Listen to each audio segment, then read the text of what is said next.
Greetings, everyone. Բարի բոլորին։ Ալեն Ամիրխանյան, Հայաստանի ամերիկյան համալսարանի Հակոբյան բնապահպանական կենտրոնի տնօրենն եմ։ Դե թույլ տաք անգլերենով խոսեմ, եթե թարգմանության պետք կարիք ա լինելու, ականջակալներ ունենք այնտեղ, կարող ենք վերցնել, որտեղ լինելու են մի քանի խոսնակներ անգլերենով են խոսելու։ Welcome to AUA. I'm Alan Armakanian. I'm the director of the AUA Hakopian Center for the Environment. If you need translation devices, please, there's many of them in the back. There will be some presentations in Armenian. So just want to bid welcome to all of you.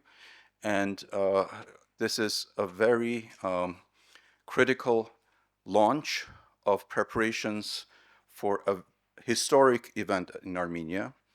I don't think in many of our lifetimes here in this people in this room, maybe the younger generation will see something similar, but I don't think many of us will see such a huge gathering in Armenia, and I don't think it has ever taken place also, even in the Soviet period.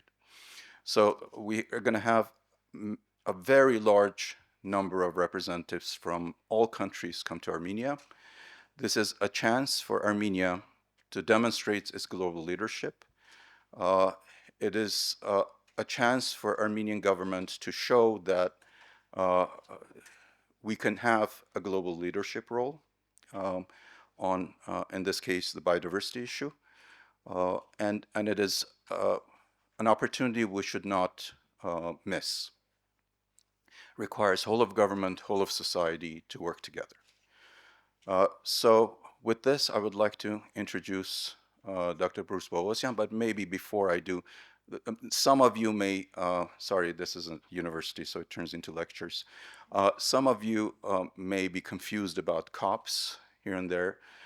Conference of Parties, so there are several conventions that the parties to the conventions come together. Last year, COP29 for the climate conference took place in Baku. This year is taking place in Belém, Brazil. This COP that's happening in Armenia is for the Biodiversity Convention. There are 3 or 4 major environmental conventions, and they have Conference of Parties. So the one that's happening in Armenia will be for the Biodiversity Convention. So it will be the 17th COP. The COP for biodiversity meets every 2 years, and the COP for climate meets every year. So maybe with that bit of information, Dr. Boghossian.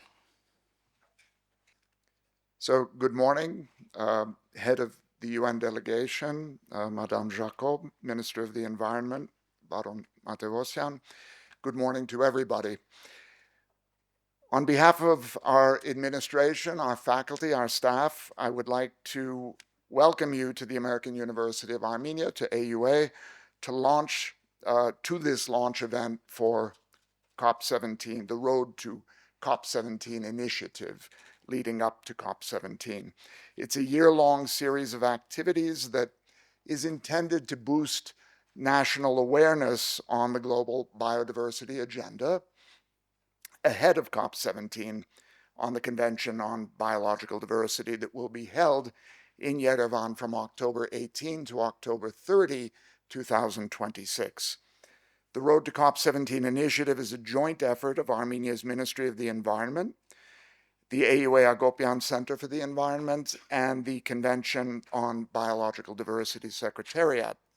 The United Nations Convention on Biological Diversity is one of the 3 global environmental conventions, as Director Amirkhanian was just saying, that regulate the efforts of the international community in areas of environmental sustainability, biodiversity conservation, restoration, and sustainable use of natural resources. The Conference of the Parties, or the COPs as they are called, under the convention are among the biggest environmental gatherings in the world. During these biennial conferences, the parties to the convention work toward the elaboration of mechanisms for the implementation of the convention and on assuming new roles in this regard. AUA, through its Hakopian Center for the Environment, is fulfilling its commitment to support Armenia in this historic undertaking by, among other things, initiating and partnering on the Road to COP17 initiative. AUA has had a commitment to raise environmental awareness in Armenia for a long time, for example, by requiring its graduate students to take one course in the environmental sciences. But more recently, this is the third year that we're offering also an academic degree program in environmental and sustainability sciences. This program has seen significant growth in the 3 years of its existence, and in fact, the cohort of students that has arrived this month in September of this year is the largest we've ever had. COP17 will be a truly historic event. As Director Amirkhanyan just said, probably nothing this large has been organized in Armenia, at least in a very long time.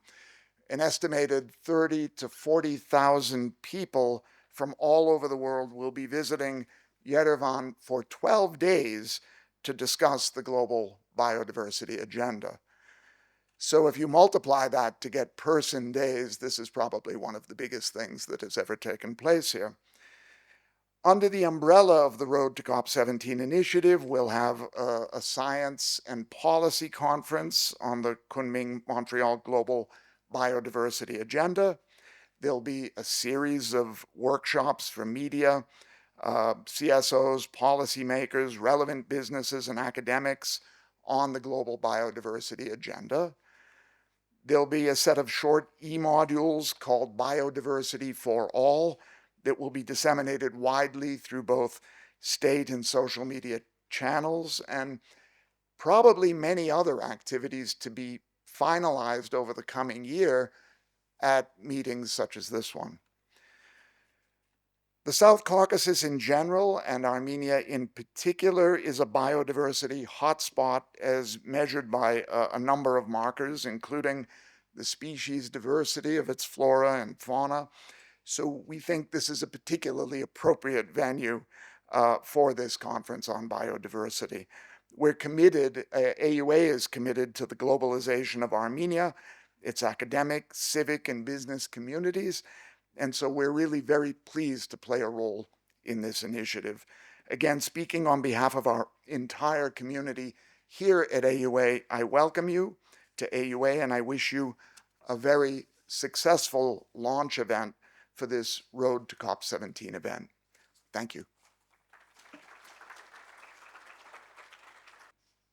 Շնորհակալություն, հարգելի Տիկին Ժակոբ, պարոն Պողոսյան, COP17 կազմ կոմիտեի հարգարժան անդամներ, պետական տեղական կառավարման մարմինների հարգելի գործընկերներ, սիրելի ուսանողներ եւ ներկաներ։ Մեծ պատիվ է այսօր հանդես գալ այս կարևոր միջոցառմանը, որն ազդարում է ճանապարհ դեպի COP17 նախաձեռնության պաշտոնական մեկնարկը։ Այսօրվա հանդիպումը խորհրդանշում է մեր երկրի վճռականությունը առավել համակարգված եւ հավակնոտ քայլերով մասնակցելու համաշխարհային ջանքերին կենսաբազմազանության պահպանության ուղղությամբ։ Հայաստանը դեռևս 1993 թվականին միացավ կենսաբազմազանության մասին կոնվենցիային եւ այդ պահից ի վեր հետեւականորեն իրականացնում է դրա նպատակները։ Մենք մշակել եւ իրականացնում ենք ազգային կենսաբազմազանության, ռազմավարության եւ գործողությունների ծրագրերը, որոնց վերջին տարբերակը հստակորեն համահունչ է Կումնին Մոնտրեալի գլոբալ կենսաբազմազանության շրջանակի դրույթներին։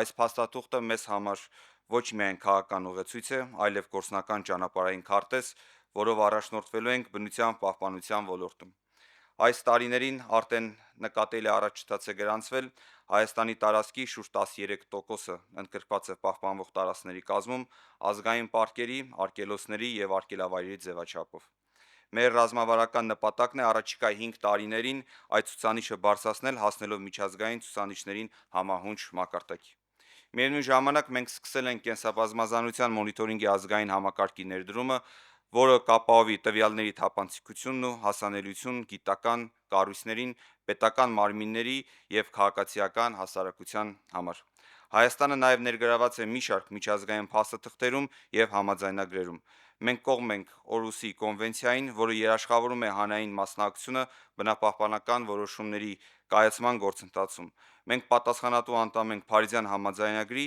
որի շրջանակում մեր կլիմայական քաղաքականությունը ներդաշնակում է կենսաբազմազանության պահպանության ծրագրերին։ Մեր երկիրը տարածաշրջանում ակտիվորեն համագործակցում է միջազգային կառույցների հետ, այդ թվում ԳԵՀ-ի, ՄԱԿ-ի զարգացման ծրագրի եւ այլ գործընկերների հետ։ Այնուամենայնիվ, լավ գիտակցում ենք, որ առաջիկա մարտահրավերները ավելի մեծ են ու բարդ։ Կլիմայի փոփոխության հետևանքով աճող երաշտները, ջրային պաշարների սակավությունը, անտառային հրդեհների վտանգն ու հողերի դեգրադացիան արդեն սպառնում են բազմաթիվ տեսակների գոյատևմանը։ Այս իրավիճակում մեզ անհրաժեշտ են համակարգային, գիտահեն եւ համապարփակ լուծումներ։ Մեր տեսլականը մինչև 2030 թվականը հստակ է։ Հայաստանը պետք է դառնա այն երկիրը, որտեղ կենսաբազմազանության պահպանումը դիտվում է ոչ թե որպես մեկ ճյուղային խնդրի լուծում, այլ որպես ազգային անվտանգության, տնտեսական զարգացման եւ սոցիալական կայունության հենասյուն։ Մենք ցանկանում ենք հաստատել այնպիսի մոտեցում, որտեղ բնությունը դառնում է հավասարազոր գործընկեր, այլ ոչ թե զոհ տնտեսական զարգացման ճանապարհին։ Այս նպատակին հասնելու համար մեծապես ապավինում ենք միջազգային համագործակցությունը։ Մենք բարձր ենք գնահատում կենսաբազմազանության մասին կոնվենցիայի քարտուղարության շարունակական աջակցությունը, ՄԱԿ-ի հայաստանյան գրասենյակի հետևողական աշխատանքը, ինչպես նաև միջազգային գործընկերների տեխնիկական ու ֆինանսական աջակցությունը։ Սակայն նույնքան կարևոր է մեր տեղական համայնքների եւ հատկապես երիտասարդ սերնդի ներգրավումը։ Վստահ եմ, մեր ապագան կախված է նրանից, թե որքանով կկարողանանք կրթել եւ ոգեշնչել նոր սերնդին, դառնալու բնության իրական պահապանները։ Հարգելի գործընկերներ, ճանապարհ դեպի COP17 նախաձեռնությունը մեզ տալիս է բացառիկ հնարավորություն համակարգելու մեր ջանքերը, ամրապնդելու մեր քաղաքական կամքը եւ միջազգային հարթակներում ներկայացնելու հավակնոտ, բայց նաեւ իրատեսական դիրքորոշում։ Համոզված եմ, որ համատեղ աշխատանքի շնորհիվ մենք կարողանանք պահպանել ոչ միայն Հայաստանի, այլև ողջ աշխարհի բնական ժառանգությունը։ Շնորհակալություն բոլորիդ այսօրվա մասնակցության, հանձնառության եւ պատրաստակամության համար։ Թող մեր քննարկումներն ու ընդունված որոշումները դառնան այն ամուր հիմքը, որի վրա կկառուցվի կանաչ եւ կայուն ապագան։ Շնորհակալություն, բարի երթ բոլորիս։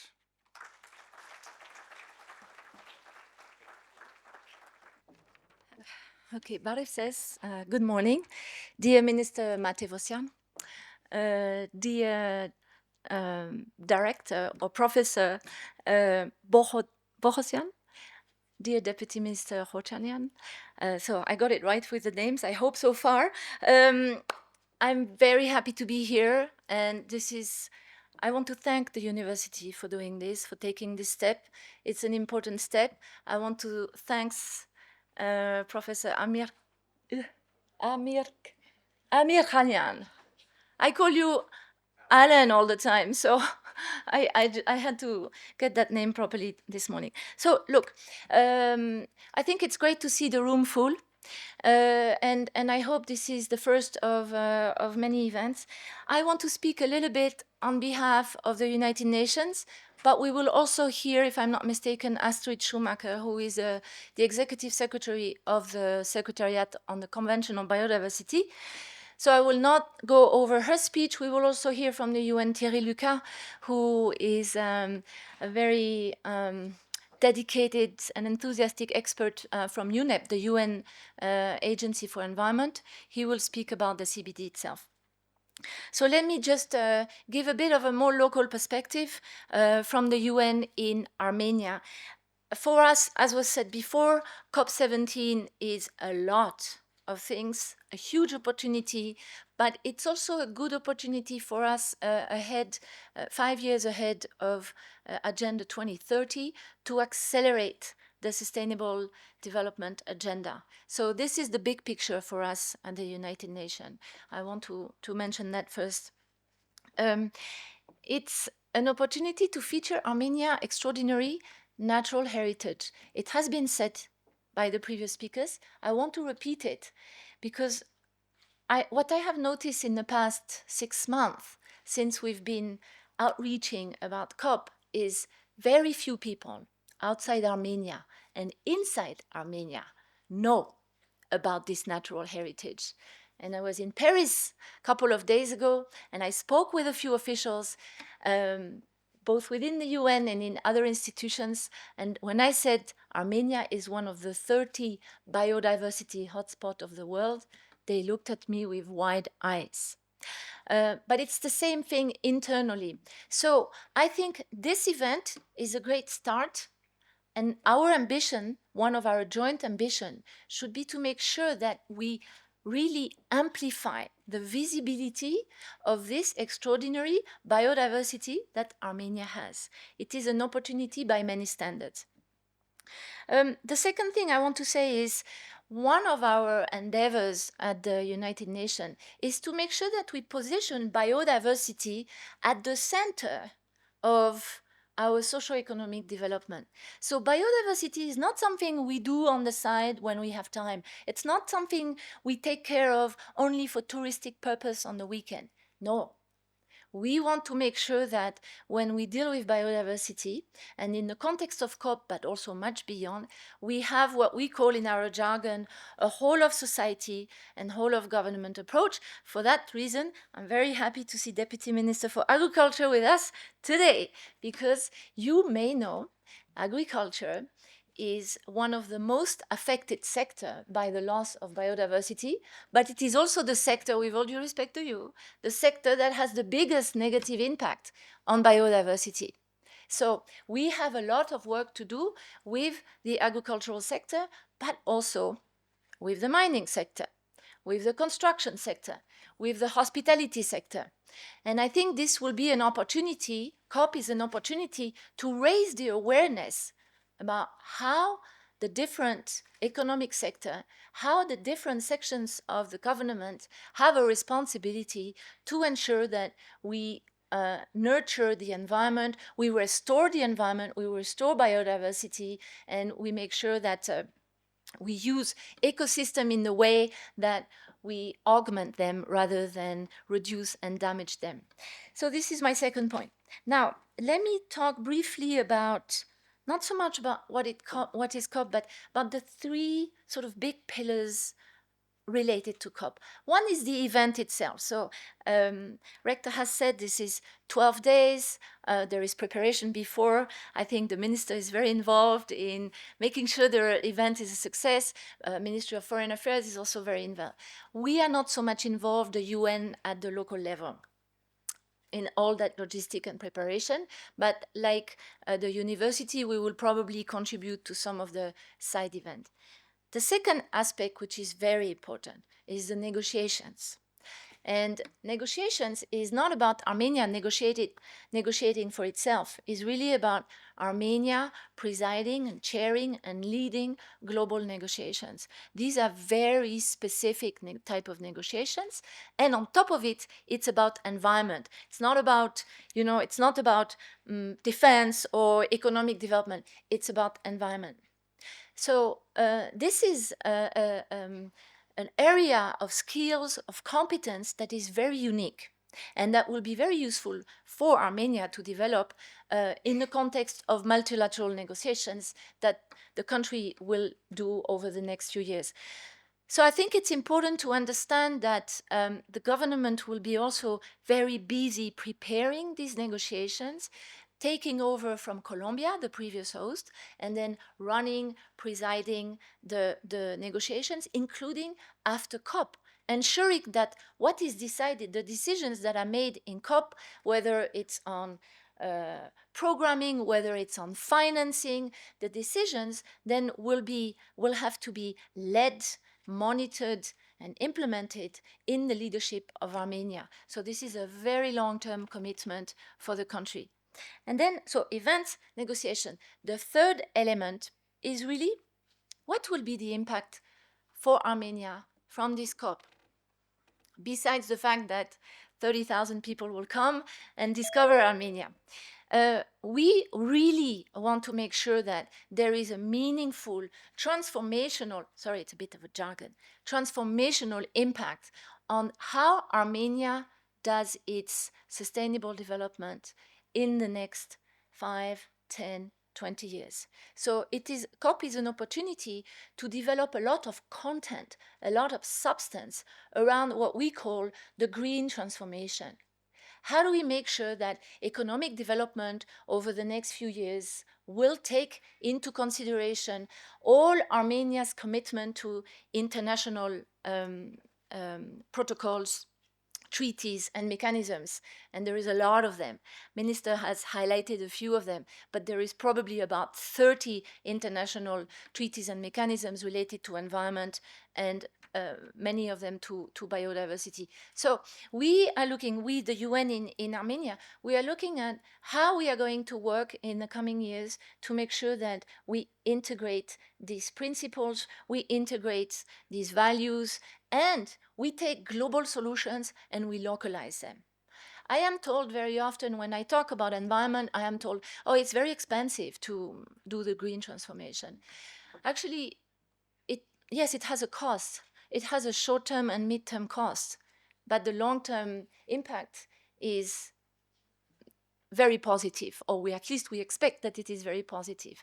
It's a transformation of the society. It's a transformation of the economy. I think it's very important that we involve the private sector. I think I've seen a few representatives of the private sector today, but in any case, private sector has a huge role to play. They have a huge role to play to make sure that they adopt best practices and reduce the negative impact on biodiversity, on the environment, on pollution, etc. So this is our approach here, again, whole of society approach. And maybe a final word on that. We have COP30 coming up. I think this Armenia is quite keen to demonstrate the link between climate and biodiversity. It will be an important thematic, maybe something we can consider for some of your future events. And then one final word. We have to reach out. Today we have a very, very committed crowd, I'm assuming, but we want, certainly from the UN side, and I think university as well, and definitely the government, we want to reach out to the whole of society. So we also have to think of how do we reach out to people who are not in Yerevan? How do we involve the youth all around the country? What type of educational but fun events or engaging events we can have over the next years with different people, with the youth, with the private sector all over the country, so that there is a very strong understanding, awareness about how important biodiversity is globally, but also in the context of Armenia. But this is also, biodiversity is a really good topic to develop a very positive narrative about Armenia, to reshape a business brand for Armenia. So this is my last message to you. I think government has made a commitment to have an inclusive COP, so to do work with the academia, with civil society, and we need to make sure we also reach out to the general public. So I'm glad to hear you're planning some awareness campaign. Certainly this is something we can do together. And I want to wish really success to the university. I think you are the trailblazer when it comes to the academic world. And I think other university hopefully will follow, because we need to do more and be very visible and very vocal about this topic. Thank you for inviting me, and all the best to everyone involved in this endeavor. Thank you.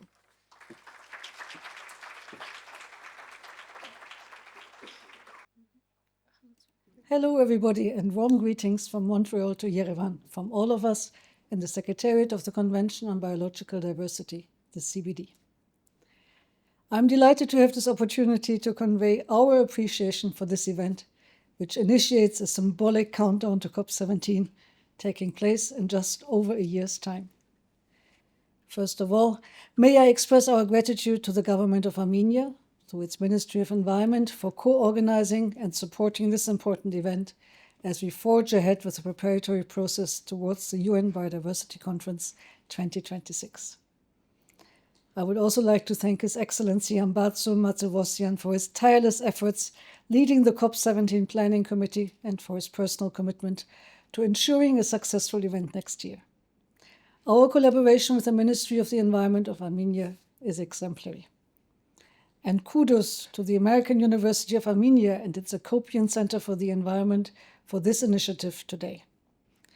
To implement the Kunming-Montreal Global Biodiversity Framework, or KMGBF for short, we know that we need whole-of-government and whole-of-society approaches.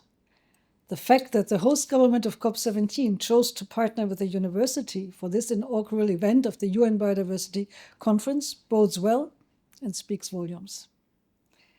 We will need the continued strong engagement with all parts of the Armenian society, including all of you, representing youth and academia, and also the private sector in the run-up to COP17, which will see the first ever global review of progress in the implementation of the KMGBF, with then just 4 years left to achieve the 23 action targets of the KMGBF and safeguard our world's biodiversity. In Yerevan, the Conference of the Parties will have before it important decisions that will shape the remainder of this race.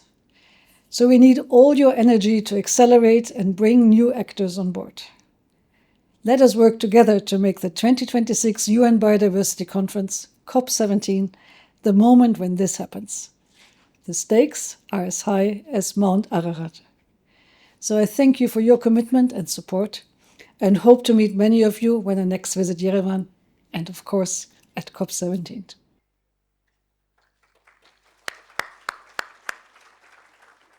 Thank you, Alan. I will deliver my speech in Armenian. Հարգելի պարոն նախարար, Տիկին Ժակոբ, հարգելի ներկաներ, ուրախ եմ տեսնել մեր ամբողջ դահլիճը, ես վաղուց չեմ տեսանք այսքան լծված լինի լիքը մասնակիցներ ունենք, ուրախ եմ շատ դրա համար, նշանակում է, որ այս օրակարգը հետաքրքիր է թե մասնագիտական հանրույթին, թե ընդհանրապես մեր հանրությանը, եւ այսօր ես կփորձեմ շատ հակիրճ ներկայացնել այս ճանապարհը, որ մենք ուզում ենք անցնել դեպի COP. Նախ առաջին հերթին ուզում եմ ասել, որ այն բաց է բոլորի համար, արդեն մեր նախորդ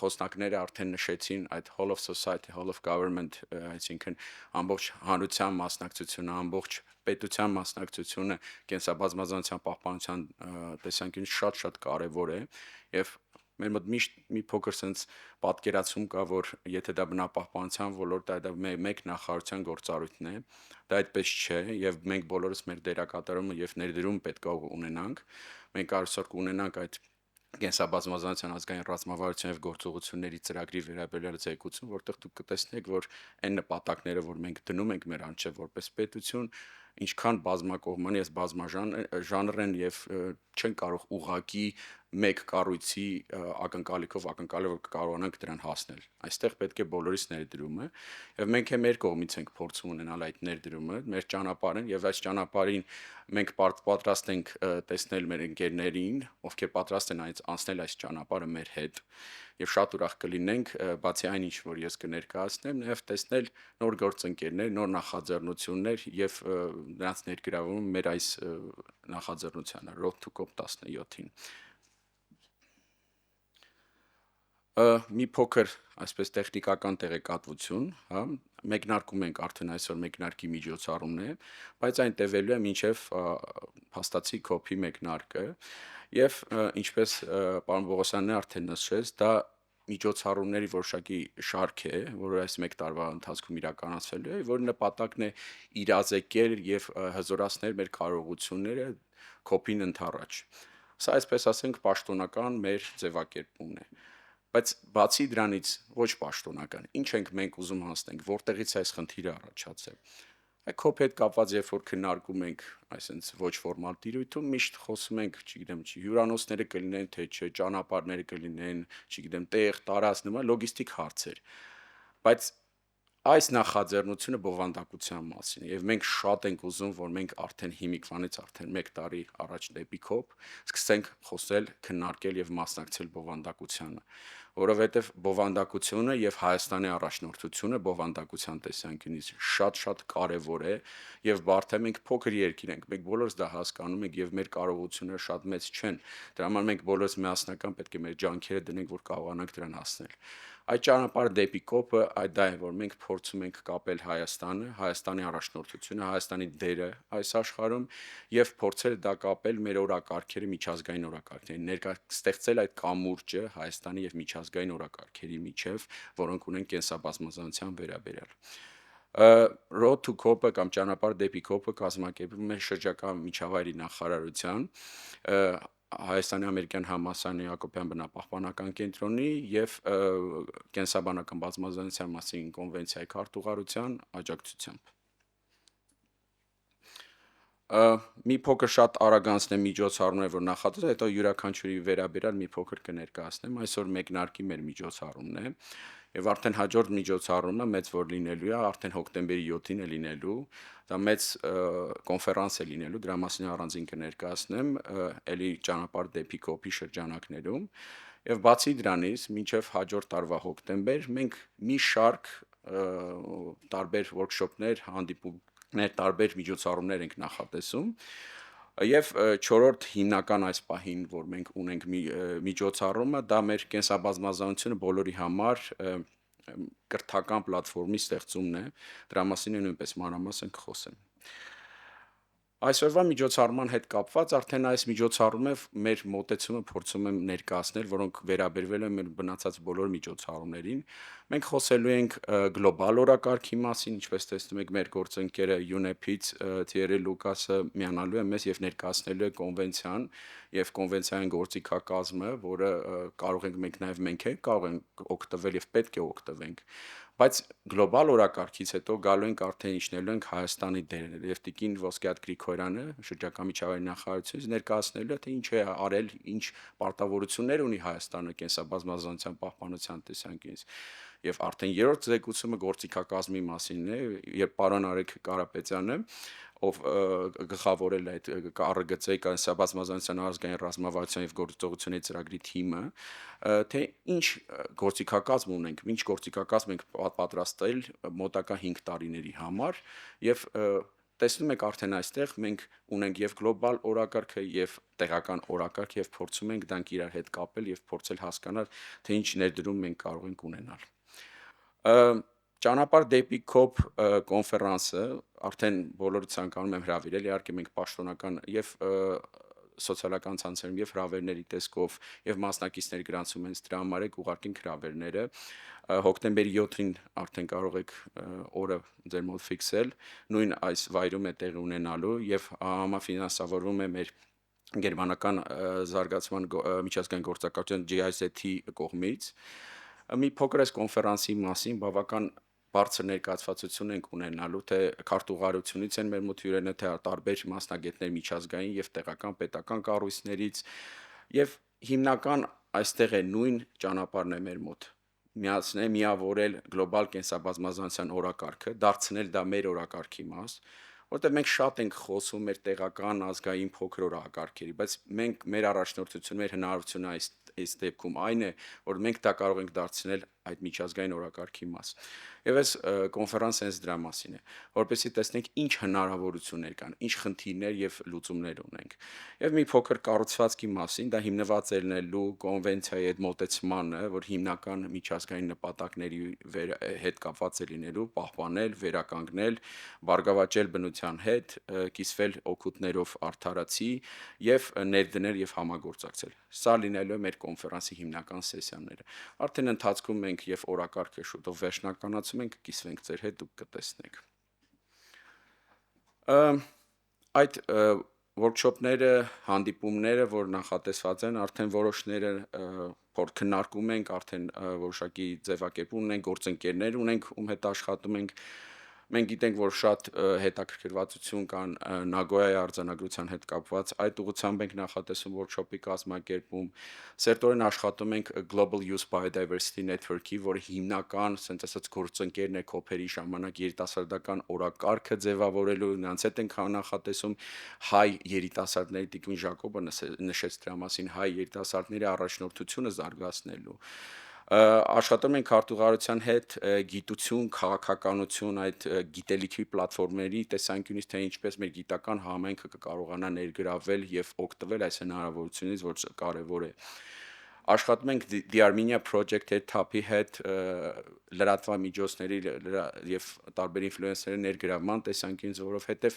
լրատվամիջոցներ երևի ամենակարևոր դերակատարումներից մեկն են ունենալու COP-ի ընթացքում եւ ինչ օրակարգ է ձևավորվում, ինչպես է հանրությունը դիտարկում այս COP-ը եւ դրա կարևորությունը շատ դեպքերում մեր մոտ կարողված է մեր լրատվամիջոցներից։ Մեր UNDP Biofin-ի ծրագրի հետ գործընկերների հետ քննարկում ենք ազգային եւ միջազգային ֆոնդ հայտարարման տեսանկյունից, որովհետեւ առանց ֆինանսների ցավոք շատ բան չես կարող անել, հասկանալ, տեսնել Հայաստանը այստեղ ինչ դերակատարում ունի։ Սա որոշակի մասն է այն օրակարգերի, որ մենք այս պահին ունենք, բայց սրանով սահմանափակված չենք։ Հիմա քննարկում ենք տարբեր գործընկերների հետ մարդու իրավունքների, արդարեցիության, ինչպես նշեցի, շատ կար just transition-ի տեսանկյունից ինչ օրակարգեր կան, ինչպես կարող ենք մենք մեր հասարակական սեկտորի կառույցներին ներգրավել եւ այլն, այսինքն այս process-ը ինքը դեպի COP մեր մոտ լինելու է բազմաշահառու, սա ուղղակի այդ օրակարգերից որոշներն են։ Հիմա գամ իմ կողմից ամենասիրված այս նախաձեռնությանը, որ մենք մեկնարկելու ենք շուտով, կոչվում է Biodiversity for All։ Եթե հիմա դուրս գանք փողոց մարդկանց հարցնենք, տարբեր պետական, մասնավոր, հանրային սեկտորում աշխատող, չաշխատող, ուսանող, նույնիսկ այստեղ համալսարանում շատերը ուղղակի չեն իմանա ինչ է կենսաբազմազանություն, թեկուզ մենք փորձում ենք մեր կրթական ծրագրերով ներկայացնել, բայց ինչ է կենսաբազմազանություն, ինչու է կարևոր այն պահպանել, ինչ օգուտներ ունի մարդու տեսանկյունից մեր մաշկի վրա, ինչպես ենք մենք զգում դրա կորուստը։ Եվ մենք նախաձեռնում ենք սա այս ազգային պլատֆորմը շրջակա միջավայրի նախարարության մեր գործընկերների հետ միասին, որը հենց այդ մի գուցե ինչ-որ չափով նորարարական մոտեցում կարող է լինել այդ whole of society, whole of government մոտեցման տեսանկյունից, որ ունենանք մասիվ կրթություն, այսինքն զանգվածային կրթություն մեր տարբեր պետական սեկտորի, մասնավոր սեկտորի, հասարակական սեկտորի, տարբեր սեկտորների ներկայացուցիչների համար, որպեսզի մենք մինչև COP կարողանանք ներգրավել տասնյակ 100 հազարավոր մարդկանց, որոնք բազային գիտելիք ունենան եւ պատկերացում եւ կարեւորեն կենսաբազմազանությունը, որովհետեւ խոսում ենք տասնյակ հազարավոր մարդկանց մասին, ովքեր գալու են Հայաստան, բայց այդտեղ նաեւ կարեւորացել ովքեր Հայաստանում են եւ նրանց գիտելիքը մենք փորձելու ենք այս գործիքակազմի միջով ձևավորել։ Սա շատ պարզ, շատ մարսելի, այսպես ասեմ, պետք է մոտեցում լինի, շատ բարդ մասնագիտական բաների մասին չէ, որ ցանկացած մարդ, ցանկացած անհատ կարողանա տարբեր տեսանյութերի, անիմացիաների, ինտերակտիվ նյութերի միջոցով կարողանա բազային գիտելիքներ ստանալ կենսաբազմազանության եւ դրա կարեւորության մասին։ Այսքանը մեր նախաձեռնությունների մասին, որոնք մենք նախատեսում ենք մոտակա ժամանակներս Road to COP-ի, բայց ինչպես նշեցի, դրանով մենք սահմանափակված չենք, համոզված եմ նոր նախաձեռնություններ են սա շրջանակներում լինելու, սա առաջին քայլն է եւ եւս մեկ անգամ ես ուրախ եմ եւ ցանկանում եմ բոլորին առաջարկել ձեր նախաձեռնությունով հետաքրքիր մոտեցումներ, ծրագրերով եւ գաղափարներով ընկեր դառնալ մեզ այս ճանապարհին։ Շնորհակալություն։ Distinguished colleagues, esteemed guests, Excellency Mr. Matevosyan, it's a real pleasure to present to you this Convention on Biological Diversity and Kunming-Montreal Global Biodiversity Framework. I'm sorry I cannot be with you, but you have warm wishes from a sunny Brussels here. Next slide, please. Thank you. So I'd like to start this presentation by putting a song in your head. I'd like you to think about John Lennon. I'd like you to think about Imagine. And I want that we together, we imagine the future. What do you see? In 2050, how old will you be? I'll be quite old myself. And I want you to imagine what will be the results of the next 25 years of our human beings interacting with the nature. Are we going to hear more news about natural disasters that we heard during the last years, like floods, forest fires, land degradation? Or do we want to be more optimistic? What do you see? Do you see a blue sky? Do you see birds in your bedroom windows? what can you smell also? Can you still smell the perfume of blooming trees in the spring? Can you see the snow on the top of the mountains, the fantastic mountains in Armenia? Can you bring your family also in a lush and green area to enjoy the outdoors? For the younger to understand what it is to be in nature. Do you enjoy seeing frogs in natural ponds and also getting bitten by healthy mosquitoes? Mosquitoes and other bugs. There can be also pollinators, and they are just part of the world, like us, just healthy insects who benefit from sometimes healthy people like us. How do you see your interaction with nature and biodiversity? Will you swim in lakes, in rivers and seas? I remember me swimming in lakes, and that was fantastic feeling. How is now the air around you in Yerevan today? I'm not with you, I don't know. Do you eat food from a garden, diverse food? Do you have a healthy body? Take 1 minute, close your eyes, and imagine what you see now for a few seconds and what you'd like to see in 2050. Next slide.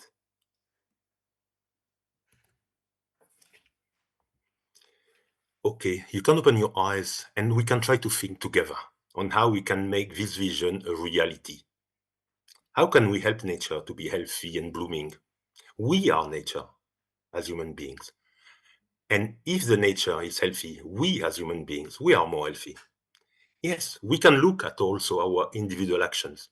What do we do on a day-to-day to make nature, our planet, a better place? How do we interact with birds, insects, animals, plants, with respect and care? How do we try to avoid polluting? And what are the good habits we want to do and we are proud of and that we should transmit to the next generation? How can we, together, do more? Now look at the person next to you and then think, together, as two persons.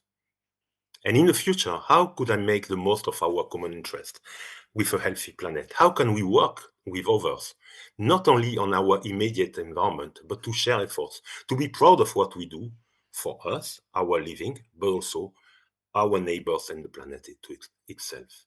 Next slide, please. Now, in this slide, you can see how the global community reflects on the development of the Kunming-Montreal Global Biodiversity Framework. There, the global community worked with the vision that by 2050, the world will live in harmony with nature. In fact, this vision was decided many years ago. Do you remember when it was created? I do. I was there. It was in Japan, in Nagoya in 2010. And the global community for the first time adopted a framework where we talked about living in harmony with nature. And we worked all together to develop the Aichi biodiversity targets. 20 targets, the first ones. And one of them was by 2020, at the latest, people are aware of the values of biodiversity and the steps they can take to conserve and use it sustainably. Do you think this target was achieved in 2010?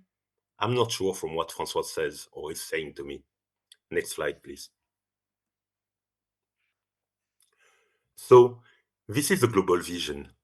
It's a vision for everyone. So we have to remind everyone about the importance of the vision.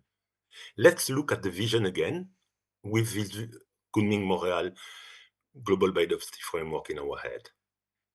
Valuing means giving importance to biodiversity. Conserving means protecting nature around us. Restoring means bringing back biodiversity as much as we can.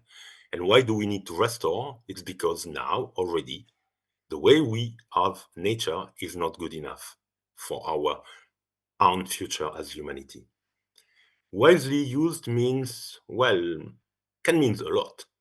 It means we can interact with nature, enjoy the benefits provided by nature, as long as I said, the next generation can also benefit from the same nature and in the future. So it seems obvious, but we've talked a lot about sustainability, all these sustainable words we use since 72, since 92, and now. Next slide, please. We talked about it, the previous speakers talked about it, the Rio Summit, the sustainable development. But we know the Rio Conventions were not enough. We've seen a rapid and growing collapse of biodiversity recently. You can see it. I mean, those of you who are my age, that the biodiversity we have now in our neighborhood is not the one we had in the past. 40% of all amphibian species have disappeared, almost 33% of corals as well. And that's why we need all of you, a whole of society approach to stop this loss. We need the government and stakeholders to become biodiversity everyone business. Next slide, please.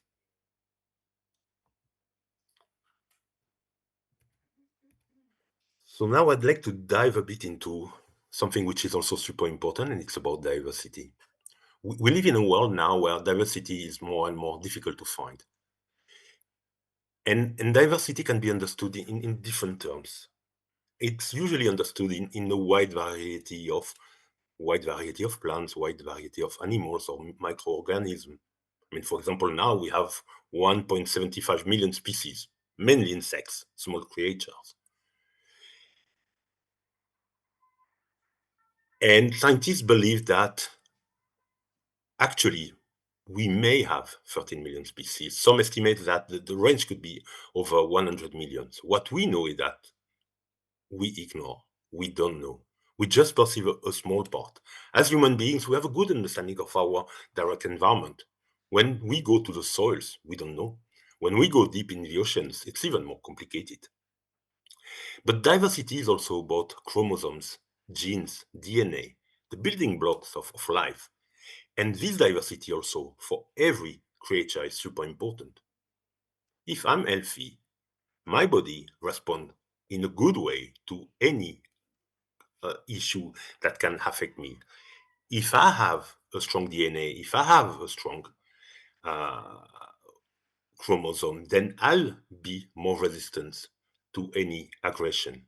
So that's another aspect of biodiversity. Another one is also the variety of ecosystems, the variety of deserts, forests, wetlands, mountains. You know it, the previous speakers talked about it. You are lucky in Armenia.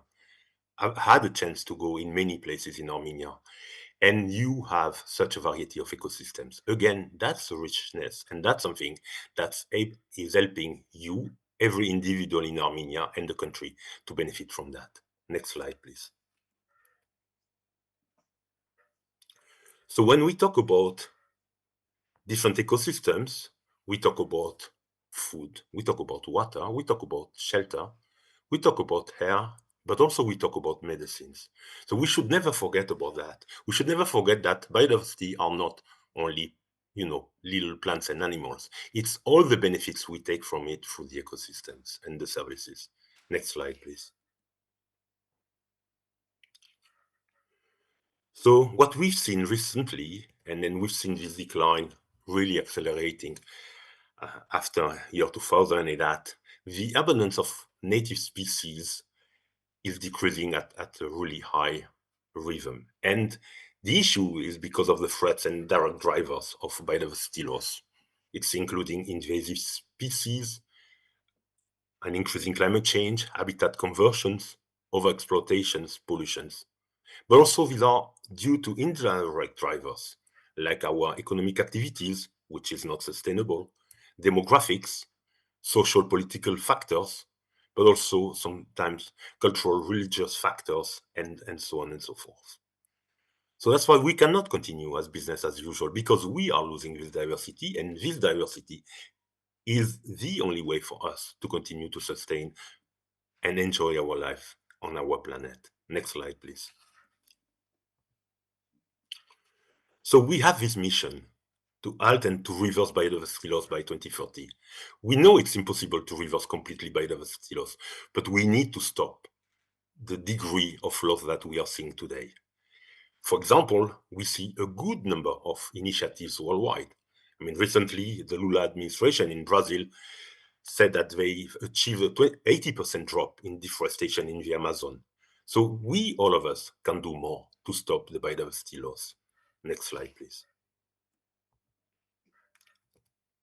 So to stop it, we have a vision. we have a model, we have goals, and we have targets. Next slide, please.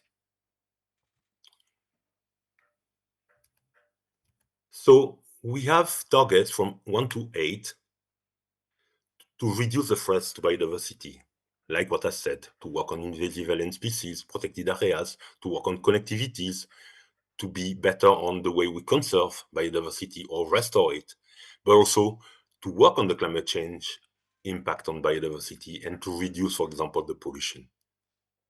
We also have the targets 9 to 13, and it's about the management. I'm really pleased to hear that the Deputy Minister of Agriculture is there, because we need to do better and be better in the way we manage agriculture, aquaculture, fisheries, forestry. We need to work better on the way we work on air pollution, on water, but also we need to do much better also on our urban spaces. And finally, also, we have the targets 14 to 23, where we need to better align the different elements, the public and private activities, the fiscal reforms, the different ways that we sustainable consume and produce, but also the way we handle with biotechnology, or the way on how different clusters of the society are represented, how women and young people, for example, are represented in decision making. Because the world we talk about is the world of the next generation of young people. Next slide, please. So we need to do a lot. We need to consider the implementation. We need to talk about the role of local, indigenous people and their rights. We need to talk about values. Values are super important. You know, what is the value we put ourselves on nature? It's an individual feeling. I mean, some governments also are talking now about Mother Earth, but that's something really important. And also, we need to tackle things such as the right-based approach. And our human right needs to make sure that we deliver on it and gender. Next slide, please. So we need to also to talk about the right to development, the three objectives of the conventions, science, innovation, all of those things. So that's why, finally, and I hope you understand my presentation and the goal, the biodiversity issue is a complex one. Next slide, please. So the most important thing is always the way forward. All parties are developing now their national targets and indicators. They think about the future from their perspective. They talk about those NBSAPs and the report activities.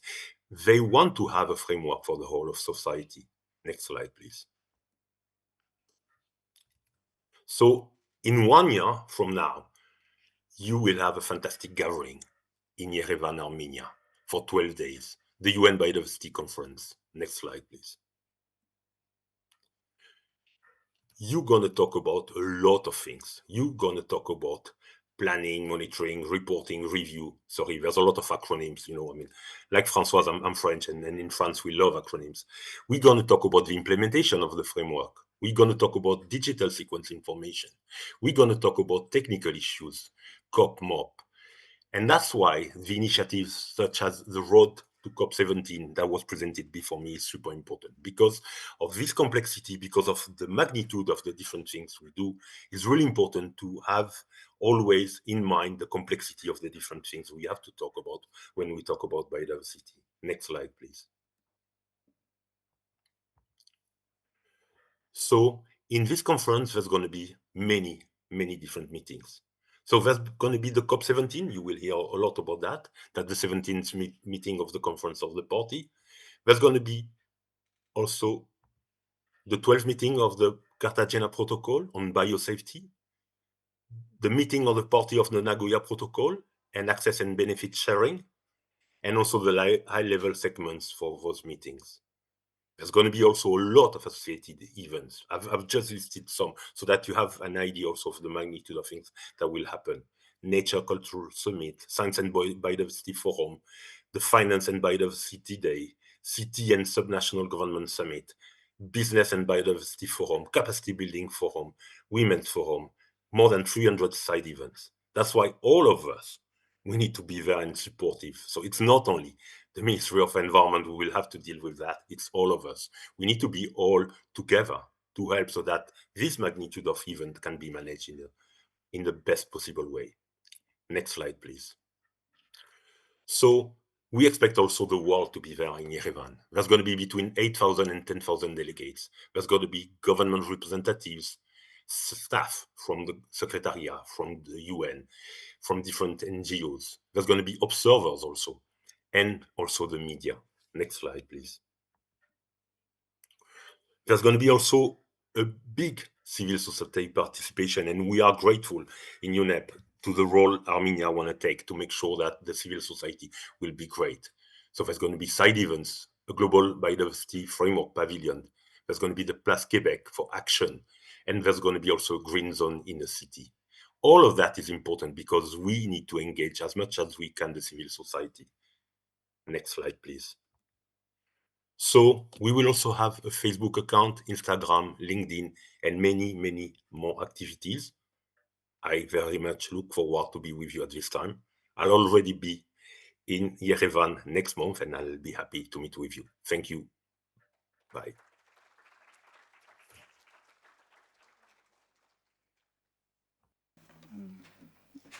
Մեծագո հյուրեր, հարգելի ներկաներ, ողջունում եմ բոլորիս այս կարևոր միջոցառման մասնակցության համար եւ ուրախ եմ եւ շնորհակալ եմ այստեղ ելույթ ունենալու համար։ Նախ կփորձեմ մի փոքր ներկայացնել այս պրեզենտացիայով երկրի կենսաբազմազանության ոլորտում իրականացվող քաղաքականության ուղղությունները եւ արդյունքները։ Սկսեմ նրանից, թե ինչ կարգախոս է ընտրված կենսաբազմազանության ոլորտի պահպանության համար, աշխարհի համար, դա ապրել համերաշխբնության հետ կարգախոսն է, ինչպես արդեն նախորդ բանախոսը ներկայացրեց, մինչև 50 թվականը եւ իսկ մեզ պետք է հասկանալ, թե ինչ է դա նշանակում։ Նշանակում է, որ մարդկությունը չի կարող զարգանալ եւ կայուն ապագա ստեղծել առանց բնության հետ հաշվի նստելու կամ առանց բնության հետ իր կապերը հասկանալու։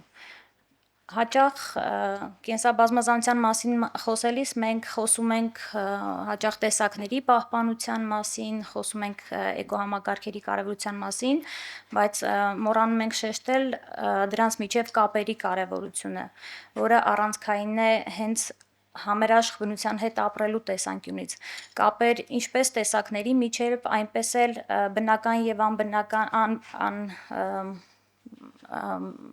ոչ բնական երևույթների միջև, կապերը մարդկային հասարակությունների միջև, կապերը տարբեր էկոհամակարգերի միջև, կապեր տարբեր կոնվենցիաների, նախաձեռնությունների, հանրույթի, հասարակության տարբեր շերտերի, այսինքն այս կապերը շատ բազմազան են եւ էական են մեր առջև դրված մինչև 50 թվականի թիրախն ու նպատակին հասնելու համար։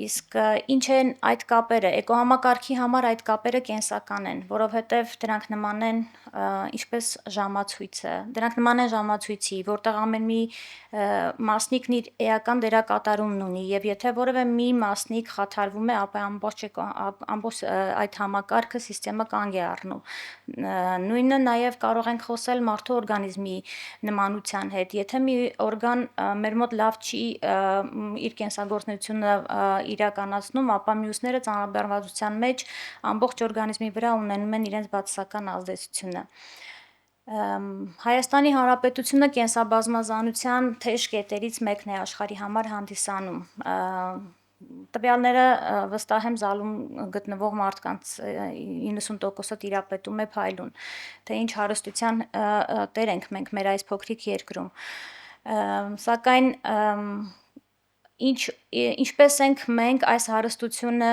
օգտագործում, ինչպես ենք այս հարստությունը պահպանում եւ փորձում համերաշխ լինել այդ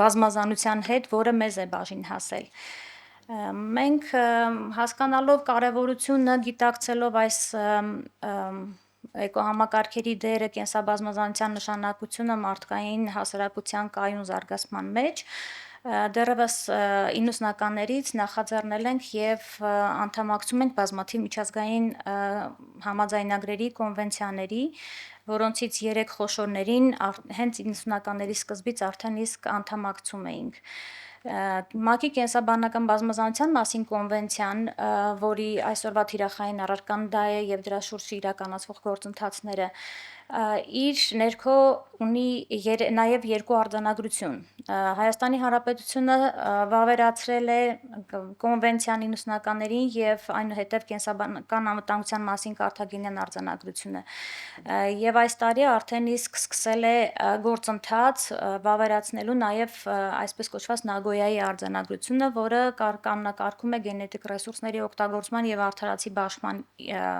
պարտավորությունները երկրների համար։ Մենք որպես երկիր գիտակցում ենք կարևորությունը գենետիկ ռեսուրսների օգտագործման դաշտի կանոնակարգման եւ միջազգային պարտավորությունների կիսման տեսանկյունից եւ նաեւ գալիք մեր մեծ նախաձեռնության COP17-ի շրջանակներում առավել ընդգրկուն COP իրականացնելու համար երկիրը այս տարի նախաձեռնեց եւ մտավ նաեւ այս գործընթացի մեջ։ Մենք այս ուղղությամբ բավականին մեծ աշխատանք եւ լուրջ ուղի ունենք անցնելու, դրա համար հատկապես գիտական հանրույթի եւ մեր միջազգային գործընկերների, ինչպես նաեւ դաշտում գործող մեր ոլորտային գործընկերների աջակցությունը պետության այս առումով շատ բարձր է գնահատվում եւ անհրաժեշտ է։ Կենսաբազմազանության պահպանության միջազգային պարտավորությունների եւ ազգային պետական քաղաքականությունը հենված է 4 հիմնաքարերի վրա։ Առաջինը դա նորմատիվ պահպանությունն է։ Մենք ունենք ոլորտային ավելի քան 10 իրավական, 10 օրենքներ եւ մի շարք ենթարարական իրավական ակտեր, որը ոլորտը կանոնակարգում է։ Այս ուղղությամբ ինչ ենք իրականացրել։ Մենք առանցքային 4 օրենքները, որոնք հենց ոլորտային են, դա բնության հատուկ պահպանվող տարածքների մասին օրենքը, կենդանական աշխարհի, բուսական աշխարհի մասին օրենքը եւ որսի եւ որսորդական տնտեսության ստեղծման մասին օրենքը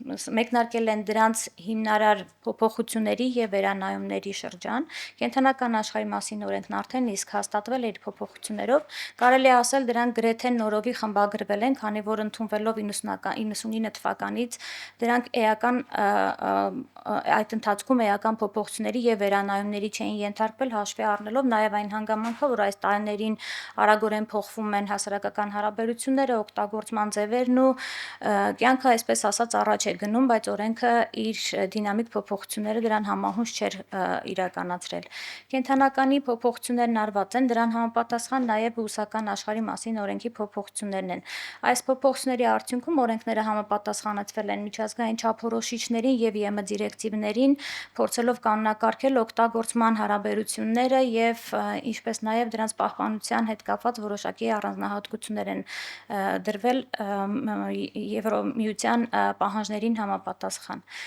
Բնության հատուկ պահպանվող տարածքների մասին օրենքը դա ամենաէական օրենքն է այս ոլորտի համար, քանի որ խոսում է եւ ստեղծում է դրույթներն ու իրավական հիմքերը տարածքային պահպանության համար։ Բնության հատուկ պահպանվող տարածքների մասին օրենքը ներկայումս կառավարությունում քննարկման փուլում է արդեն եւ այստեղ ուզում եմ առանցքային փոփոխություններից նշել այն, որ ներմուծվել է նոր կատեգորիա բնության հատուկ պահպանվող տարածքների պահպանվում տեղական լանդշաֆտ կատեգորիան, որի արդյունքում հնարավորություն է ընձեռվում համայնքապատկան հողերի վրա տեղական ինքնակառավարման մարմինների համար իրենց կամավոր իրավունքներ իրացնելիս իրականացնել եւ ստեղծել բնության հատուկ պահպանվող տարածքներ, դառնալ դրանց կառավարիչները եւ սա կնպաստի եւ կոնվենցիայով երկրի ստանձնած պարտավորությունների ավելացման, այսինքն նոր ԲՀՊՏ-ների ստեղծմանը եւ տեղական ինքնակառավարման մարմինների իրենց տարածքներում պահպանվող գոտիներ ունենալու եւ դրանք կառավարելու տեսանկյունից։ Որպես օրինակ կարող եմ ասել, որ Երևանի քաղաքապետարանը ունի մի շատ հրաշալի նախաձեռնություն, որը պլանավորել է եւ արդեն իսկ իրականացնում է աշխատանքներ, դա Հրազդանի կիրճը պահպանվող տարածքի վերածելու նախաձեռնությունն է, բավականին մեծ եւ ծավալուն գնահատումներ են իրականացվել կենսաբազմազանության եւ առհասարակ դրա ստեղծման նախադրյալների ուղղությամբ եւ այս օրենքի ընդունումը կնպաստի նրան, որ Երևան համայնքը ինքը իր տարածքում իր կառավարման ներքո կունենա պահպանվող տարածք, բնության հատուկ պահպանվող տարածք եւ կզարգացնի արդեն դրա հետ հարաբերությունները հանրային տեսանկյունից։ Մյուս որսի որսորդական տնտեսության մասին օրենքը, այս օրենքի փոփոխության հիմնակարը այն է, որ մենք փորձում ենք հանրային որսահանդակներից որսը տեղափոխել դեպի որսորդական տնտեսություններ, այսինքն այս օրենքում ամրագրվել են այն իրավական հիմքերը, որով որսորդական տնտեսությունների ստեղծման գաղափարախոսությունը հնարավոր կլինի զարգացնել, դրանց ստեղծումը իրավակարգավորումները, ամեն ինչը առնչվող հարաբերությունները ամրագրված են օրենքով եւ օրենքը կնպաստի նաև այս տեսանկյունից կենսաբազմազանության պահպանությանը։ Տարածքային պահպանությունը դրանք բնության հատուկ պահպանվող տարածքներն ու անտառներն են։ Մենք ներկայումս ունենք 13% բնության հատուկ պահպանվող տարածքներ, սակայն մեր հետագա ծրագրերում եւ ռազմավարություններում մենք ցանկություն ունենք ընդլայնելու այս ցանցը, ինչպես ասացի, բնության հատուկ պահպանվող տարածքների մասին օրենքը իրավական հիմքերն է ստեղծում հետագայում պահպանվող տարածքների ցանցը ընդլայնելու համար, իսկ մեր ռազմավարական ծրագրերում մենք այն նախատեսում ենք ընդլայնել մինչև 18%-ի հասցնելով, որտեղ ներառված կլինեն, որտեղ մենք պատկերացնում ենք երկու ազգային պարկի ստեղծման հնարավորություն եւ նաեւ էկոմիջոցների ծրագրերով այլ էֆեկտիվ պահպանվող տարածքների ստեղծման հնարավորություններն ենք նախատեսում իրականացնել։ Երրորդ հիմնաքարը տեսակային պահպանությունն է, մոնիտորինգային ծրագրերը, այստեղ կարող են որպես արդյունքային ցուցանիշներ կիսվել ընձառյուծի պահպանության ծրագրով, մենք այս տեսակը հանդիսանում է էկոհամակարգի ինդիկատոր տեսակ եւ նրա առկայությունը էկոհամակարգում խոսում է էկոհամակարգի կայունության մասին, էկոհամակարգի կայունությունը բնութագրող այս տեսակը Խոսրովի անտառպետական արգելոցում ապրում է արդեն 2017 թվականից մշտապես, մինչդեռ կարող եմ ասել, որ երբ այս ծրագիրը սկսվում էր Հայաստանի Հանրապետությունում առհասարակ 1 կամ 2 ընձառյուծ էր հաշվառվում, իսկ հիմա մենք արդեն կարող ենք Հայաստանի տարածքում հանդիպել մինչև 10 ընձառյուծի։ Ընդ որում, որպես լավ ցուցանիշ ուզում եմ կիսվել նաև այն լուրով, որ մենք անցյալ տարի աշնանը Սյունիքի մարզում արձանագրել էինք էքընձառյուծ իր ձագի հետ, իսկ սա արդեն շատ ավելի ապահով եւ կայուն կենսաբազմազանության եւ էկոհամակարգի մասին է խոսում։ Բացի ընձառյուծը տեսակային պահպանության մակարդակում իրականացվում են բազմաթիվ ծրագրեր անտառ վերականգնման, ջրաճահճային տարածքների վերականգնման ուղղությամբ, արոտավայրերի դեգրադացված տարածքների վերականգնման ուղղությամբ, սրանք բոլորը միտված են կոնկրետ էկոհամակարգերի վերականգնմանը, որոնք իրենց մեջ իրենց բազմազանությամբ, իրենց տեսակային բազմազանությամբ նաև կրում են այդ էկոհամակարգերի վերականգնման արդյունքում իրենց նաև ավելացումներն ու բարելավումները։ Եվ չորրորդ հիմնասյունը դա ռեպրոդուկտիվ կամ վերականգնողական գործընթացներն են, երբ որ մենք արդեն իսկ բնության մեջ անհետացած տեսակների վերականգնման ուղղությամբ ենք աշխատանքներ իրականացնում։ Այստեղ երկու խոշոր ծրագրի մասին կարող եմ ասել, որ մենք անում ենք, դա ազնվացեղեղչերների վերաբնակեցնումն է եւ Սևանի իշխանի երկու վերականգնողական կենտրոններ ունենք, մեկը Դիլիջանում, ազնվացեղ եղջերուների կենտրոնը եւ մյուսը Սևանում։ Արդեն մենք բնություն ենք թողել վերջին 3 տարիների ընթացքում շուրջ 23 առանձնյակ ազնվացեղ եղջերուների, իսկ Սևանի իշխանի գենետիկ պաշարները պահպանելու համար մենք Սևանալիճ բաց ենք թողնում յուրաքանչյուր տարի 300,000-ից մի փոքր ավել թվականակ, իսկ այս տարի նախատեսում ենք այն հասցնել մինչև 500,000-ի, ընդհանուր մինչև 800,000 խմբականակ ձկան բաց թողնման։ Այս 4 հիմնաքարերի շուրջ եւ գլոբալ ռազմավարական փաստաթուղթը կենսաբազմազանության հաշվի առնելով մենք կազմել ենք գործողությունների ազգային ծրագիրն ու ազգային ռազմավարությունը 2026-ից 30 թվականների համար։ Հաջորդիվ իմ գործընկեր բանախոսը ավելի մանրամասն կներկայացնի այս ծրագիրը, բայց ես ուզում եմ ասել, որ այն հիմնաքարերը, որոնք պետական քաղաքականության հիմքում են, դրանք դրանք չեն սահմանափակվում միայն լոկալ ուղղություններով, այստեղ շատ կարևոր է խոսել սիներգիզմի մասին, որովհետև միայն մեկ ուղղությամբ, մեկ ոլորտով իրականացվող ուղով այլևս հնարավոր չէ իրականացնել եւ արդյունքային ցուցանիշներ գրանցել, դրա համար շատ կարևոր է սիներգիզմը այլ կոնվենցիաների հետ եւ այլ ռազմավարությունների հետ։ Այս ռազմավարության նախագիծը հնարավորինս ներառական է, հնարավորինս հավակնոտ է այն առումով, որ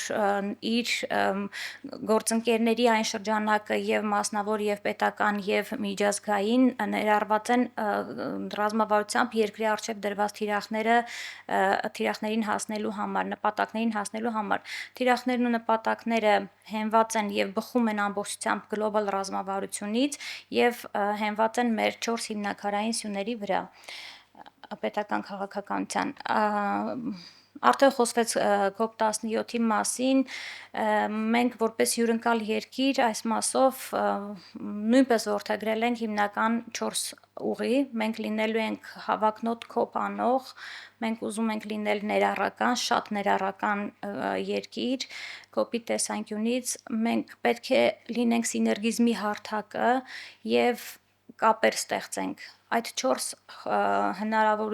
հնարավոր ուղղությունները, որոնք որդեգրել է երկիրը COP17-ին ընթացքում, այն առանցքային ուղղությունն է, որով մենք միասին աշխատելով կկարողանանք Հայաստանը, Երևանը դարձնել մեկ հիշվող վայր, մի արդյունքային ցուցանիշ գեներացնող վայր COP17-ի ընթացքում։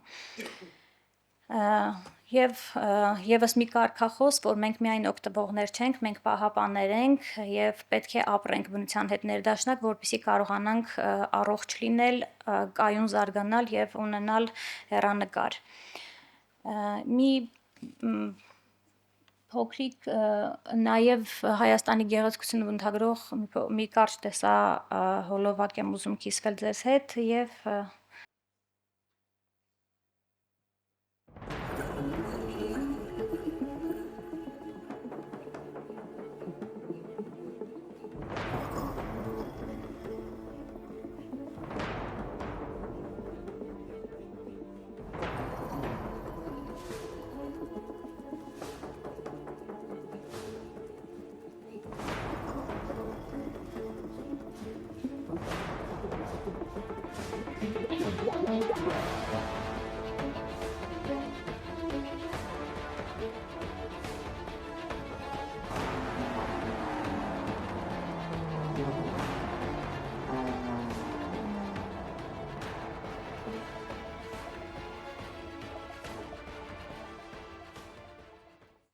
շնորհակալություն։ Հարգելի գործընկերներ, հարգելի հյուրեր, ողջունում եմ ձեզ այս կարևոր ամբիոնից։ Նախ ցանկանում եմ շնորհակալություն հայտնել Հայաստանի ամերիկյան համալսարանի Հակոբյան բնապահպանական կենտրոնին այս հարթակը տրամադրելու համար։ Շնորհակալություն եմ ուզում հայտնել նախորդ բանախոսին, ով համալիր կերպով ներկայացրեց Հայաստանի հանձնառությունները կենսաբանական բազմազանության կոնվենցիայի շրջանակներում, մասնավորապես հղում անելով նաև կենսաբանական բազմազանության ազգային ռազմավարությանը եւ գործողությունների ծրագրին, որն ըստ էության հանդիսանում է կոնվենցիայի կարևորագույն գործիքակազմը։ Կենսաբանական բազմազանության ազգային ռազմավարություն եւ գործողությունների ծրագիրը կամ կարճ ԿՌԳԾ բոլոր անդամ պետությունների համար պարտադիր փաստաթուղթ է եւ այն հանդիսանում է ուղեցիրը, որով պետությունները շարժվում են առաջ։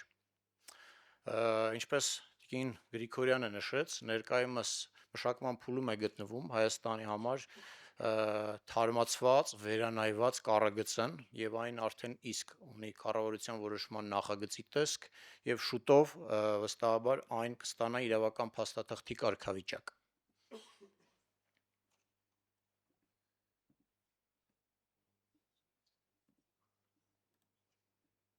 Ներողություն։ Կարճ կներկայացնեմ աշխատանքի վերաբերյալ, որի շրջանակներում վերանայվել է նախկինում եղած ԿՌԳՑ-ն, Մասնավորապես աշխատանքի պատվիրատուն է եղել Հայաստանի Հանրապետության շրջակա միջավայրի նախարարության բնապահպանական ծրագրերի իրականացման գրասենյակ պետական հիմնարկը։ Աշխատանքն իրականացվել է Հայաստանի Հանրապետության Գիտությունների ազգային ակադեմիայի Արմեն Թախտաջյանի անվան Բուսաբանության ինստիտուտի կողմից, ներգրավված լինելով 15 փորձագետ։ Աշխատանքը իրականացվել է 2024 թվականի օգոստոս, 2025 թվականի օգոստոս ժամանակահատվածում։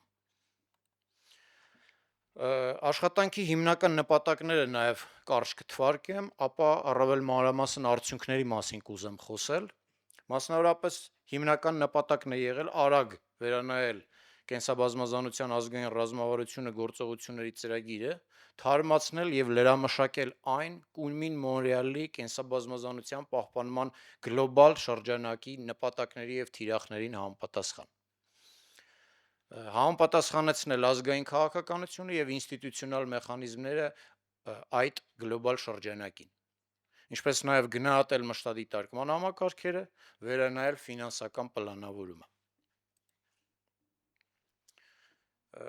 Կառույցը մշակման համար հիմնական հիմք է ծառայել կենսաբազմազանության կոնվենցիայի կողմերի համաժողովի որոշում 15-4-ը, որն ըստ էության 2022 թվականին, որով ըստ էության 2022 թվականին ձևավորվել է կենսաբազմազանության պահպանման գլոբալ շրջանակը։ Այն տալիս է 2050 թվականի տեսլականը, 2030 թվականի համար սահմանված առաքելությունը, ինչպես նաև գլոբալ 4 երկարաժամկետ նպատակներ են սահմանվում այդ փաստաթղթով եւ 23 գլոբալ թիրախներ, որի մասին խոսվեց նաև մեր գործընկերոջ Լուկասի կողմից։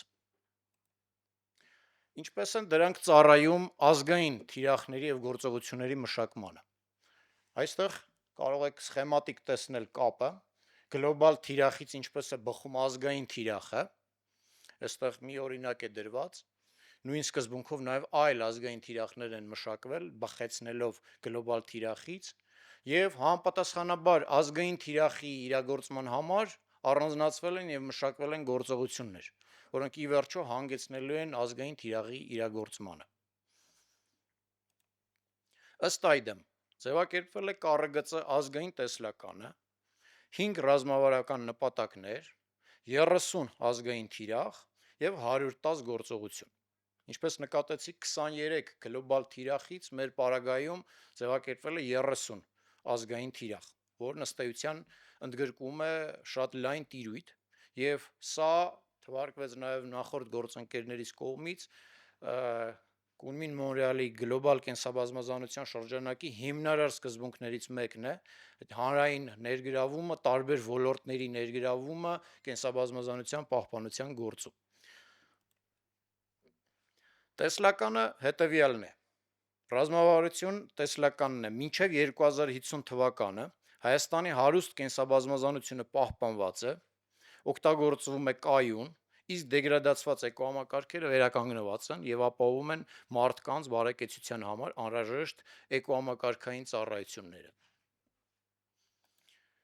Ըստ այդմ, տեսլականից բխում են նաեւ 5 ռազմավարական նպատակներ, որոնք սահմանվել են 2026-2030 թվականի համար։ Դա է պահպանել Հայաստանի բուսական եւ կենդանական աշխարհի գենետիկ եւ տեսակային բազմազանությունը, բարելավել վտանգված տեսակների բնապահպանական կարգավիճակը, վերականգնել եւ պահպանել էկոհամակարգերի ամբողջությունը, փոխկապակցվածությունը եւ կայունությունը, ապահովել կենսաբազմազանության կայուն օգտագործումը, էկոհամակարգերի կողմից տրամադրվող էկոհամակարգային ծառայությունների արժևորումը, պահպանումը եւ վերականգնումը, երաշխավորել գենետիկական ռեսուրսներից եւ թվային հաջորդականություններից ստացվող դրամական եւ ոչ դրամական միջոցների արդարացի բաշխումը, հասանելիությունը տեղական համայնքներին եւ այլ շահառուների համար, ինչպես նաեւ ապահովել ֆինանսական, նյութատեխնիկական եւ մարդկային անհրաժեշտ ռեսուրսները կենսաբազմազանության պահպանության եւ կառույցով նախատեսված միջոցառումներն իրականացնելու համար։ Կրկին նկատեցիք երևի միջդիսցիպլինար մոտեցումը, որը ել ավելի դիպուկ է արտահայտված թիրախների մեջ։ Ես կփորձեմ առանձին թիրախները չընթերցել, այլ շեշտադրումներ անել այն նորարարությունների վրա, որոնք ներառվել են այս 30 թիրախները մշակելիս։ Մասնավորապես թիրախ 1-ը, որը կարող եք տեսնել էկրանին, ձևակերպված է ինտեգրել կրիտիկական կենսամիջավայրերը տարածական պլանավորման մեջ։ Այն շատ կարևոր եւ նորարարական դրույթ է Հայաստանի համար, որով փորձ է արվում տեղական ինքնակառավարման մարմինները ել ավելի ակտիվորեն ներգրավել կենսաբազմազանության պահպանության գործում։ Այս թիրախի միջոցով խնդիր է դրված համայնքների տարածքում սահմանել արժեքավոր կենսաբազմազանության տեսանկյունից արժեքավոր տարածքներ, որոնք համայնքները իրենց միկրոռեգիոնալ տարածքային կառավարման փաստաթղթերի միջոցով պետք է արժանվույնս ուշադրության արժանացնեն։ Մեկ այլ կարևոր թիրախ վերաբերվում է բնության հատուկ պահպանվող տարածքների ցանցի ընդլայնմանը եւ այստեղ նորարարությունը, որի վրա ուզում եմ շեշտադրում անել, վերաբերվում է բնապահպանական այլ արդյունավետ միջոցառումների մեխանիզմի ներդրմանը։ Սա վերջին տասնամյակներում աշխարհում բավականին տարածված մոտեցում է, որի ուղղությամբ նաև այժմ քայլ է արվում Հայաստանում, մասնավորապես էկոմիջանցքները սրա վառ օրինակն են։ Կենսոլորտային տարածքը, որը ներկայումս մշակման փուլում է Հայաստանում, կրկին սրա վառ օրինակն է, եւ ինստիտուցիոնալ մոտեցում ցուցաբերելը հնարավորություն կտա, որ կրկին բնության հատուկ պահպանվող տարածքներից դուրս ակտիվանան կենսաբազմազանության պահպանությանն ուղղված միջոցառումները։ Այն ներառված է թիրախ 3-ի մեջ։ Բնականաբար հատուկ ուշադրություն է դարձված բնության հատուկ պահպանվող տարածքների կառավարման արդյունավետության բարձրացմանը, գլոբալ վտանգված տեսակների մարդ վայրի բնություն կոնֆլիկտի հաղթահարման ուղղված միջոցառումներ են այստեղ ներառված։ Թիրախ 6-ը վերաբերվում է վայրի տեսակների կարգավորող շրջանակի լրամշակմանը, մասնավորապես կայուն հավաքի եւ օգտագործման մասով։ Ինվազիվ տեսակների մասով հստակություն է նախատեսվում մտցնել օրենսդրության մեջ, ներկայումս փորձագետների կողմից բացահայտվել է առկա բաց, որը առաջիկա տարիներին փորձ կարվի լրամշակել։ Սևանալճի մասով կան դրույթներ առանձին թիրախի ձևով, ինչպես նաև գետերի աղտոտման նվազեցմանն է ուղղված թիրախ 9։ Առանձին մի շարք թիրախներ վերաբերվում են կլիմայի փոփոխության հարմարողականությանը եւ դրա ամենաէական դրույթը ներառված է թիրախ 10-ում, որով սահմանվել է, որ մինչև 2030 թվական վերականգնել Հայաստանի անտառային լանդշաֆտները եւ բարձրացնել դրանց կլիմայական դիմակայունությունը, կենսաբազմազանության վրա կլիմայական ազդեցությունների մեղման եւ ածխածնի պահեստավորումը խթանելու նպատակով։ Կայուն անտառտնտեսություն, կայուն գյուղատնտեսություն, ոսորդական կայուն պրակտիկաներ, սրանք մի շարք թիրախներում են ներառված, որոնք 2026-2030 թվականի համար կենսաբազմազանության պահպանության եւ օգտագործման ոլորտի կրկին հանգուցային դրույթներից են լինելու։ Իլերում դրան նախատեսվում է խթանել քաղաքային կանաչ զարգացումը, առաջ մղել բնահեն լուծումները։ Առաջին հերթին բնային լուծումների մասով առաջարկվում է օրենսդրական լրամշակումներ, որոնցով իրավական հիմք կստեղծվի բնային լուծումների առավել լայն կիրառության համար, որը հնարավորություն կտա տեղական ինքնակառավարման մարմիններին իրենց պլաններում ներառել համապատասխան դրույթներ եւ իրագործել այն։ Առաջ խաղացնել կենսաբազմազանությունը տեղականից մինչև ազգային մակարդակներում, սա, ինչպես նկատեցիք, որպես խորագիր է հնչում կենսաբանական բազմազանության կոնվենցիայի մի շարք փաստաթղթերում, այն մեզ մոտ թեպետ շատ թիրախներում է ներառված, բայց դրան նաև առանձին թիրախ է հատկացված ընդգծելու այս կարևոր հանգամանքը։ Ու առհասարակ բնապահպանական որոշումների կայացմանը լայն շրջանակներով հանրության ներգրավումը հանգուցային կետերից է այս ռազմավարության։ Տնտեսական եւ ֆինանսական մի շարք մեխանիզմներ են ներառված ԿՌԳԾ-ի մեջ, մասնավորապես թիրախ 18-ը խրախուսում է ներդնել պետական կանաչ գնումները, ինչպես նաև առանձին թիրախներով ներքին եւ արտաքին ռեսուրսների մոբիլիզացիան է խրախուսվում, հավաքագրելու միջոցները։ Խրախուսվում է ներգրավել բիզնես սեկտորը կենսաբազմազանության պահպանության գործում, որը թիրախ 23-ի հիմնարար հասկացողություններից է։ Թափոնների մասով կա անդրադարձ որոշակի, թե թիրախ 19-ում եւ թե թիրախ 20-ում։ Ինչպես նաև կենսանվտանգության միջոցների կառավարմանն է վերաբերում թիրախ 21-ը։ Այսպիսով այդ միջդիսցիպլինարությունը առավել ցայտուն դարձնելով այս փաստաթղթում։ Կարևոր դրույթներից է նաև կենսաբազմազանության ուղղությամբ կրթական, գիտական ծրագրերի խրախուսումը, մշտադիտարկման համակարգերի բարելավման ուղղված միջոցառումները, որոնք, ինչպես բոլորս գիտենք, որոշումների կայացման համար կարևորագույն հիմք են հանդիսանում։ Եվ թիրախ 25-ը, թիրախ 26-ը հենց ուղղված են դրան, ամրապնդել կենսաբազմազանության մշտադիտարկման համակարգերը, ստեղծել տվյալների բազաներ եւ այն ծառայեցնել ուղղակիորեն գիտահեն որոշումների կայացմանը։ Տվյալների հասանելիության օգտագործմանը վերաբերում է թիրախ 27-ը։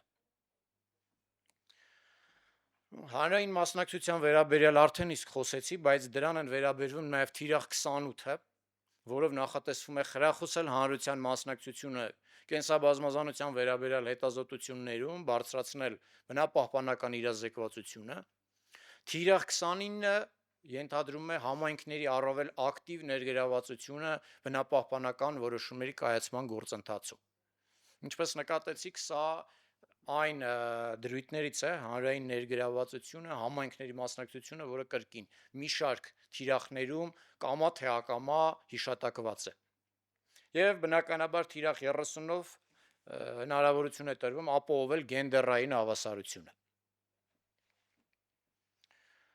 Պակաս կարևոր բաղադրիչ չի այս կառագծում մոնիթորինգային շրջանակը։ Մոնիթորինգային շրջանակը ուղղված է գործողությունների արդյունավետության գնահատմանը։ Խոսքը ոչ թե կենսաբազմազանության մոնիթորինգի մասին այս դեպքում, այլ կառագծը գործողությունների իրագործման մակարդակի արդյունավետության մոնիթորինգին է վերաբերվում, որը կրկին վերահսկելիության եւ կառավարման տեսանկյունից կարևորագույն գործիքակազմերից է։ Եվ Կունմին Մոնրեալի գլոբալ կենսաբազմազանության շրջանակը կողմերի համաժողովի 15-5 որոշման միջոցով տալիս է հստակ ձևաչափ մոնիթորինգային շրջանակի համար։ Ըստ այդմ առկային հիմնական, երկակի, բաղադրիչ եւ լրացուցիչ ցուցիչներ, որոնցով պետք է մշտադիտարկվեն բոլոր գործողությունները։ Առանց մանրամասների մեջ ընկնվելու կուզեմ ուղղակի տեղեկացնել, որ հիմնական եւ երկակի ցուցիչները դրանք պարտադիր են, բաղադրիչ լրացուցիչ ցուցիչները, ինչպես նաեւ ազգային ցուցիչները, դրանք կամավոր ընտրովի են։ Մեր պարագայում 23 գլոբալ թիրախի համար, ինչպես քիչ առաջ նշեցի, 30 ազգային թիրախ է առանձնացվել, որոնց համար կիրառելի են բոլոր հիմնական եւ երկակի ցուցիչները, որպես պարտադիր պայման, ինչպես նաև 10 բաղադրիչ եւ լրացուցիչ ցուցիչներ են մշակվել ու 16 ազգային ցուցիչներ։ Այսպիսով ընդգծելով ազգային առանձնահատկությունները այս մշտադիտարկման շրջանակում։ Մեկ այլ կարևոր բաղադրիչ, որի վրա հիմնված է կառագծն, դա ֆինանսավորման գործողությունների ազգային ծրագիրն է։ Նախագիծը ներկայացնում է կառագծը ֆինանսավորման ազգային ծրագրի նախնական կառուցվածքը, որը միտված է ապահովել կայուն ֆինանսավորում, խթանել միջազգային եւ տեղական ֆինանսական մեխանիզմների օգտագործումը, նաեւ նպաստել ֆինանսական ռեսուրսների արդյունավետ կառավարմանը։ Բնականաբար բոլորս քաջ գիտակցում ենք, որ այս հավակնոտ ծրագրի իրականացման համար նաեւ պահանջվում են էական ռեսուրսներ, էական միջոցներ։ Եվ ֆինանսական գործողությունների ծրագիրը հնարավորինս իրատեսական ճանապարհ է մատուցում հասնելու այդ միջոցներին, թե տեղական եւ թե միջազգային ռեսուրսներից օգտվելու համար։ Բնականաբար այստեղ էական ջանքեր է պահանջվում բոլորիցս, բայց այդուհանդերձ փորձագիտական կազմը եւ նաեւ լայնածավալ հանրային լսումները, հանրային քննարկումները հույս են տալիս մեզ հավատալու, որ այն իրագործելի կլինի։ Այստեղ հենց այդ հիմնական ուղղություններն են, ինչպես տեսնում եք, պետական, մասնավոր, տեղական, միջազգային, որոնք պետք է ծառայեն որպես ֆինանսական աղբյուր կառույցը գործողությունների ծրագրի իրագործման համար։ Գուցե սա այն հանգուցային կետերից մեկը լինի, որ դառնա քննարկման առարկա կոպի ընթացքում, որովհետև ինչպես Հայաստանի, այնպես էլ ցանկացած երկրի համար դա դժվար իրագործելի խնդիր է եւ առաջարկում եմ կոպի հանգուցային կետերից մեկը վերաբերվի հենց ֆինանսական մեխանիզմներին, որը թույլ կտա Հայաստանի եւ աշխարհի համար դարձնել այս ճանապարհը առավել իրագործելի, առավել ցայտուն։ Շնորհակալություն, քիչ անց հարցերի դեպքում սիրով կփորձեմ բարձաբանել։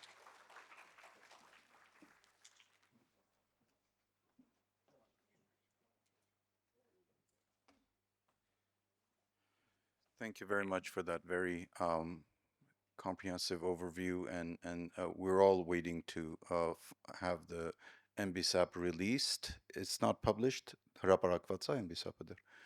So we're very much looking for a published version of the MBSAP to review and integrate it in our work, both project level work, but also our curriculum, teaching curriculum at the university. Thank you very much.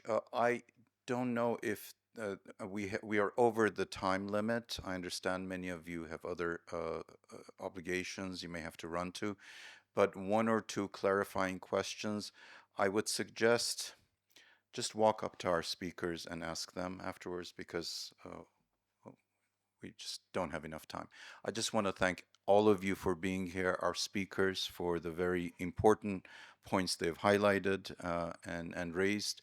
And we look forward to seeing all of you at our subsequent events of the Road to COP17. Շնորհակալություն։